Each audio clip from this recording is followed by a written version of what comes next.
Greetings everyone, this is Kamishara from Kamishara's Corner, and I'm Kamishara, this is my corner. Welcome to my channel. Welcome to the place where all the magic happens. A place where I connect women from all over the world with high quality, eco-friendly bath and body products that you can use for your self-care journey. And if you wish to learn how to tailor-make your own products for your hair or body care type, you can learn to do that here too. I got you covered. Alrighty, so today I am making some more watermelon soup because I am out. So I'm measuring out my oils. And anytime you're making soap, you have to measure everything out by weight. I'm weighing in grams, so I'm measuring out, this is coconut oil by the way, my coconut oil, and that is all I need.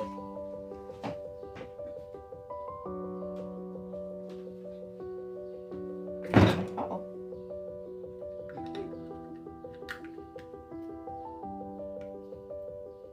Oh my goodness, I can't open it.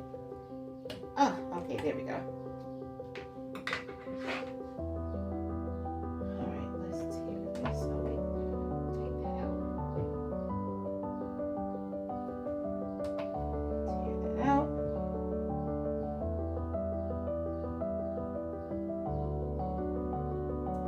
So if you are new here, welcome.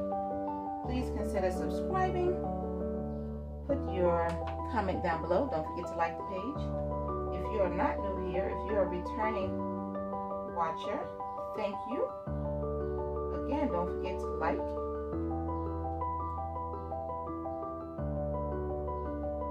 Alright, so I'm measuring out this oil. This is the oil that I use the most of.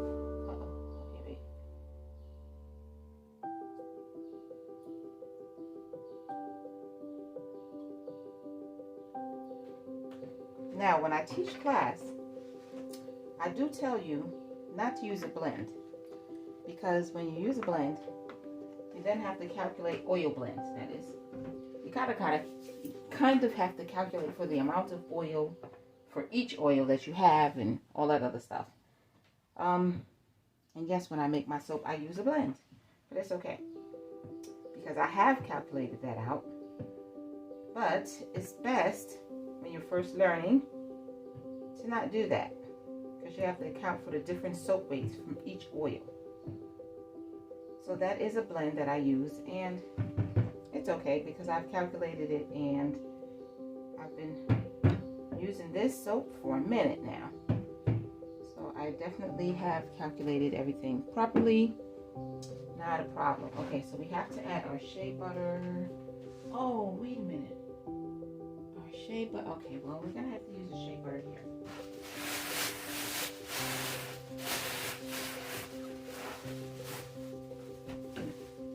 The shea butter that I normally use is in the container that my camera is sitting on, but it's okay. Oh. Because all of it is not there. The rest of it is over here.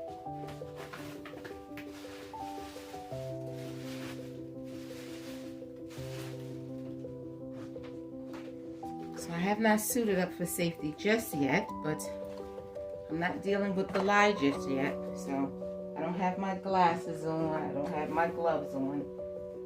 But oops, the other side. I'm going to be picking this up with my hands, so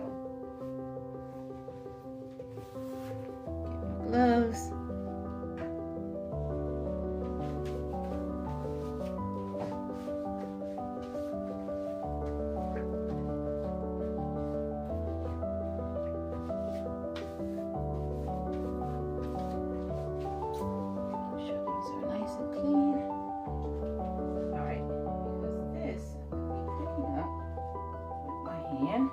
To add in, I don't use that much shea butter,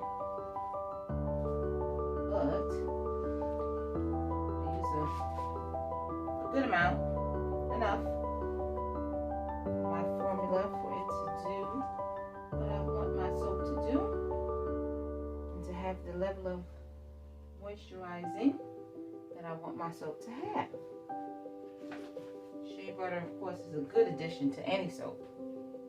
It's not the only butter that you can use in your soap. You can use any kind of butter that you wish. I just like shea butter, so that's what I use. And you can use any oil that you like.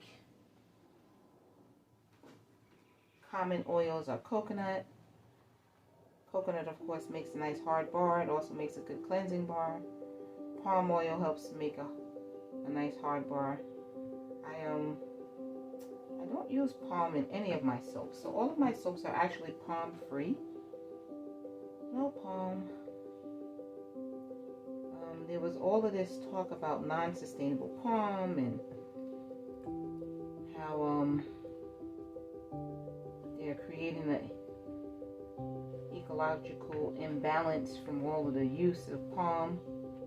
Of course, when I speak to some of the indigenous people who are creating the palm oil, you get some bit of a different story. So I don't know what's true, but I don't use palm, and it is, you know, possible to make soap without palm oil. So I just don't use it.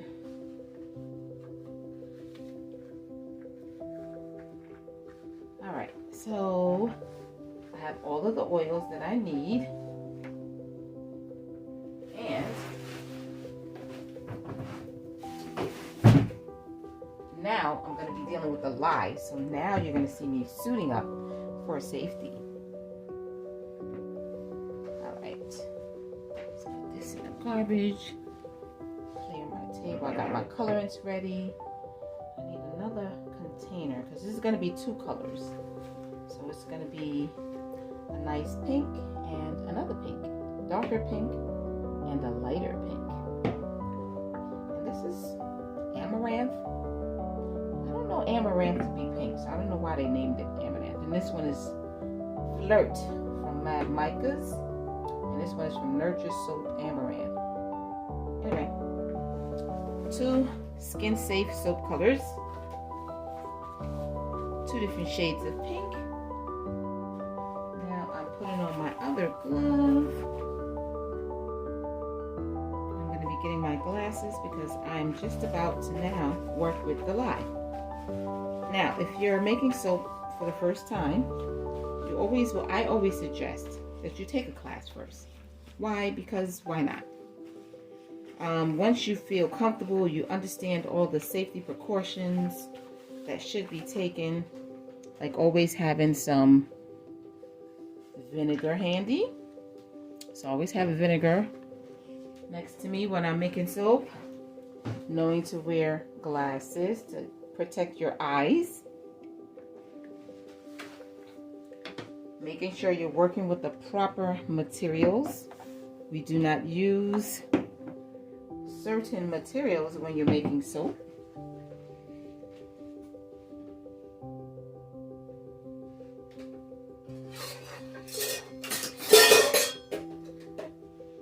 Excuse the noise.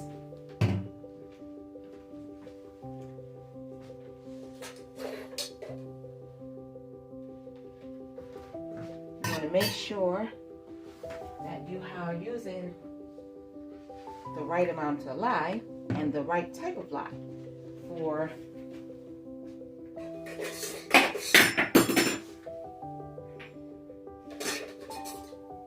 making a bar soap. Yes, I'm making lots of noise because I keep dropping stuff. Alright, so I have my container. This is not aluminum because you do not want to lose aluminum when you're making soap. I have my proper lye. This is for making bar soap, sodium hydroxide. Okay, now I'm going to measure out the proper amount for the amount of oils that I'm using and for the type of oils that I'm using. I already have I know my formulation by heart, so I know how much. I don't have to look at a formula or figure out in a soap calculator how much lye I need to use because I've already done that. I've done that, and I make my soap using the same recipe each time. So what's changing in my soaps are not the oils or the quantity. And I usually make the same type of batch. So if I'm making bigger batches, I'll just make 2 separate batches. But what's changing is not the oils that I'm using, not the amount of oil that I'm using, not the batch amount, but the only thing that'll change is like the scent, if I'm adding, you know, ingredients to it, like using sea moss water, aloe, papaya, as opposed to regular water. Yeah. All right, so I forgot to bring my water, so give me a minute. I need to go get it. I just realized I don't have my water. All right, so give me a minute. I'm gonna pour you. Alrighty, I am back. I got my water. And when you're mixing lye, not only do you want to make sure that you're working in an area that's well ventilated, preferably by a window like I am. If not, you can have a fan blowing. That would be fine. This piece of dust in my bowl. Let's get that out. Alright, so you want to measure out the right amount of water. And I'll put some ice in my water. It's a little bit colder.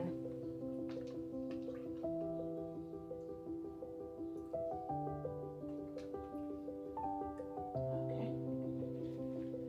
Yep, just to make it a little bit colder. And then add your lye. Now you don't want to add all of it one time. You want to kind of add just a little bit at a time. Stir it up. Add more. Stir it up. And why do we do that? Because when you add a little bit of lye at a time, you're less likely to get a lot of fumes. So it will help you to not have to worry about some of the fumes that could come off of the mixing of the lye. But you still want to work in a well-ventilated area.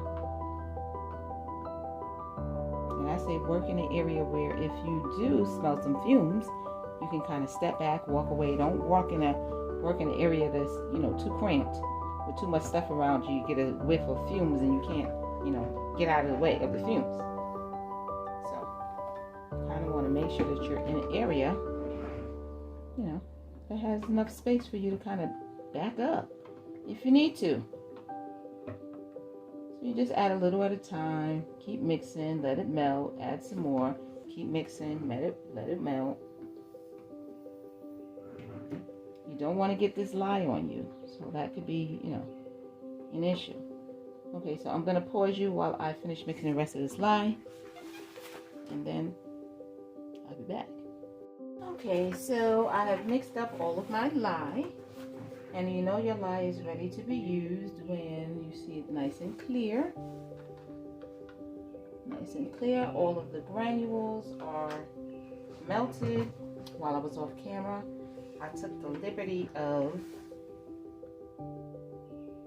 mixing up my hard oils and soft oils to break up the shea butter and the coconut oil to get it nicely mixed together.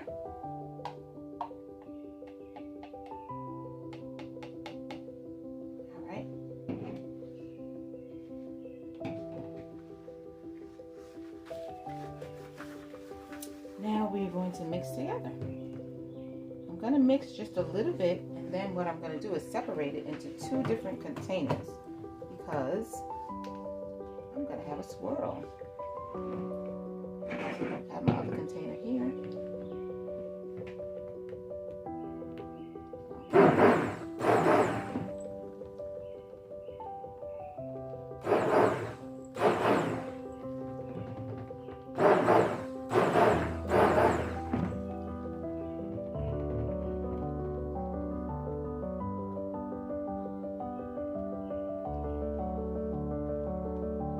Make sure I blend it enough so that it stays together and it doesn't separate, but I do want it to be, nice and runny. I don't want it to be a thick trace just yet, because I want to have time to separate it, color it, and then put the fragrance in. And then we're going to add the colors back together, and then we'll pour it into the mold. So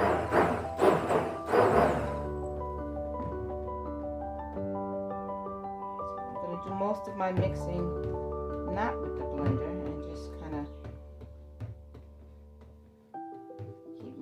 keep mixing, make sure it's incorporated, it's emulsified, it's not going to separate.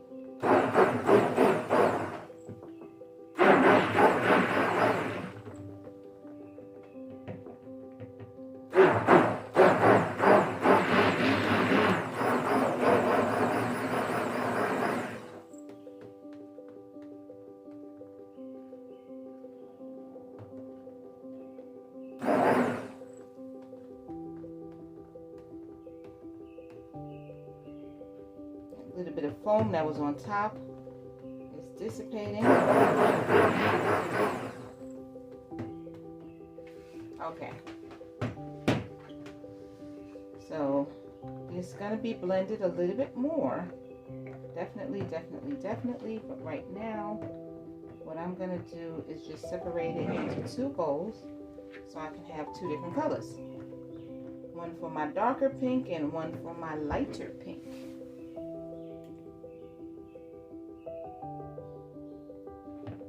Most is going to be one color, and you know what,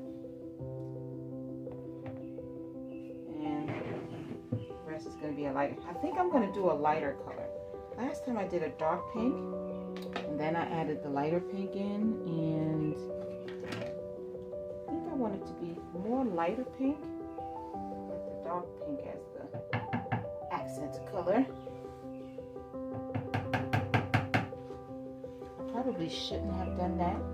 Keep it the same looking, but oh well, already did it. Isn't that pretty? It's called Flirt.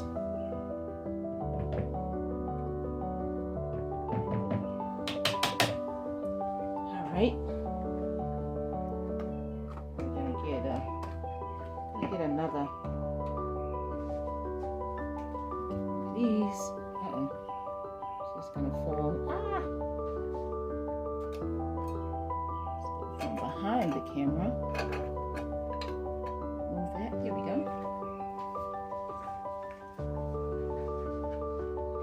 Start with the lighter color. Then we'll work our way to the darker color.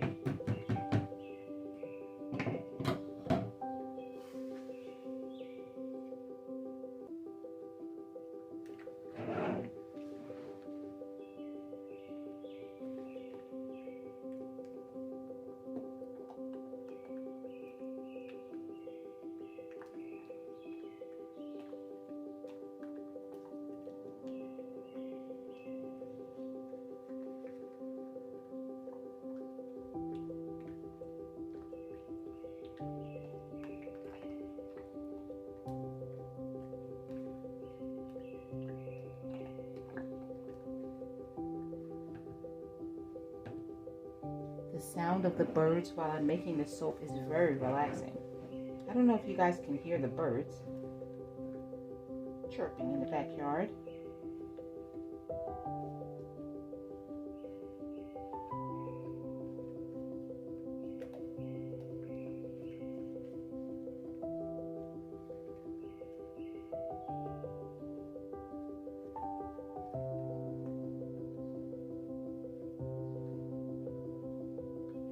That's a nice color pink.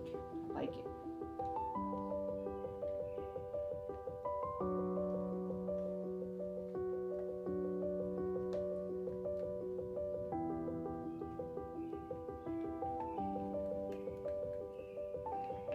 I am going to stick blend this again because I do want it to be thicker. Right now, I just want to get the colors mixed in good so I can kind of see what it's going to look like. I might add a little bit more color to this.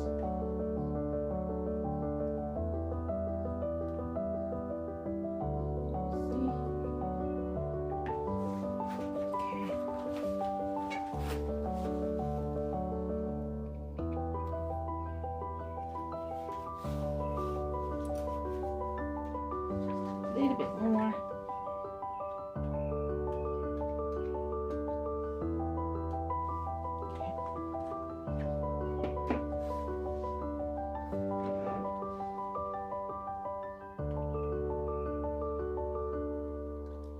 Did that little bit make a difference? I don't know. But in my head, it made a difference. All right, so this is what I'm going to do now. Give it a little bit of a blend just to make sure it's good. Oh, wait.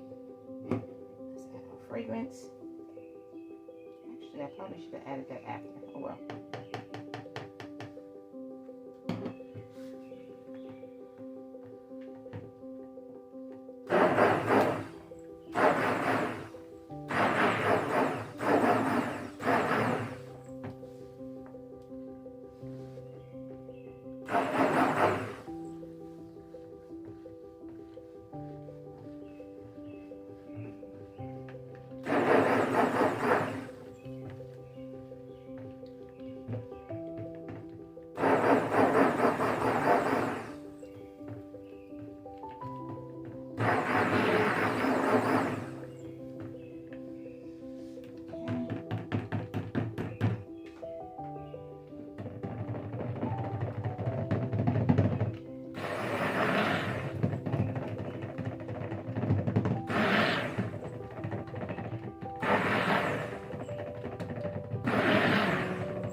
Glasses keep falling off.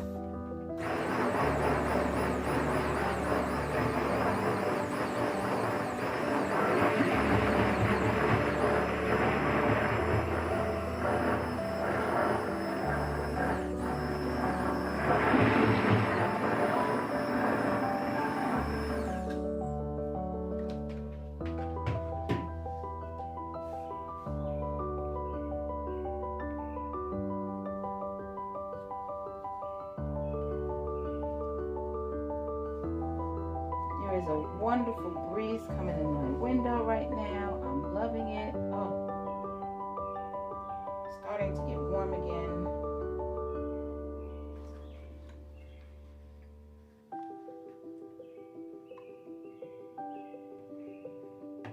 Really would have been a nice day to vend, but I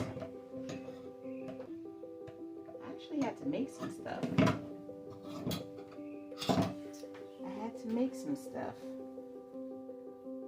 I didn't have much made to sell.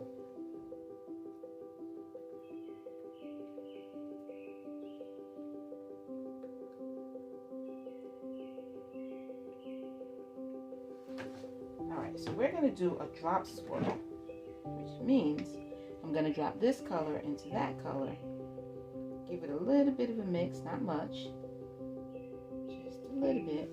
I got a mess on the table, let's clean that up.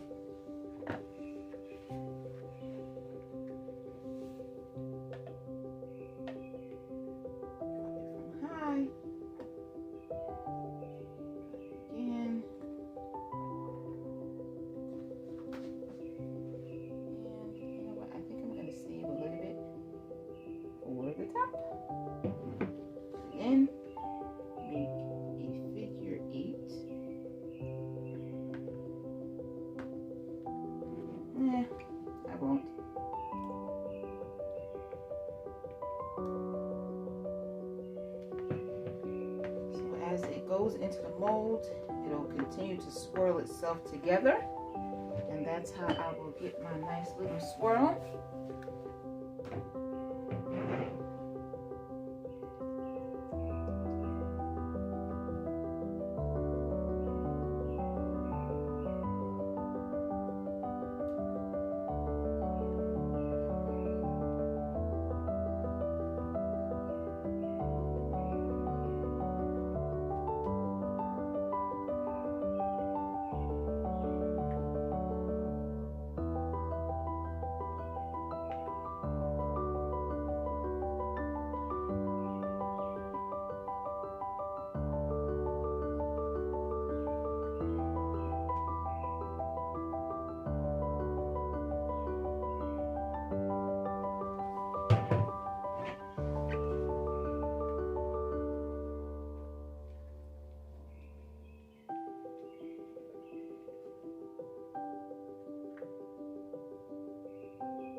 give the top a little bit of a texture. And that is it. I'm done. Wait 24 hours and I will be able to unmold.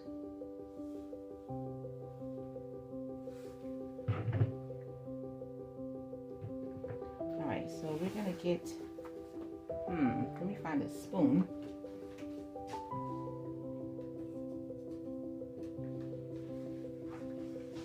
Okay, so I think this is thick enough to do a nice design. Is that in the way? Wait, let's see. There we go. That's a good angle.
Now the last thing is to put a little bit of sugar on top to give it a little bit more personality. Ooh, if I can get my gloves off, that'd be nice. So I was gonna put sugar on it like I did the last time, but I like these. These are jojoba spheres, so I'm gonna use these instead. What's going on? Stuff falling.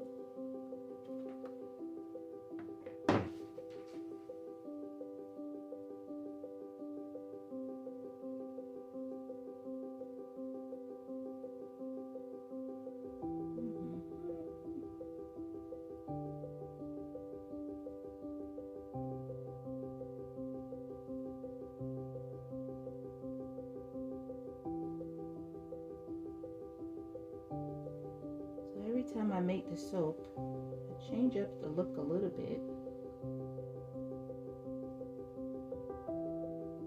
I don't always do that, but I just felt like it this time, so it will not look just like the other watermelon soap. I didn't put the sugar on top, but it is watermelon.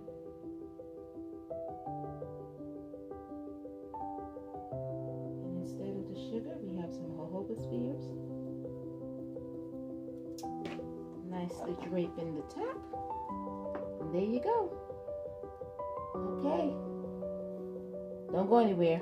Stay tuned for part 2, the cut.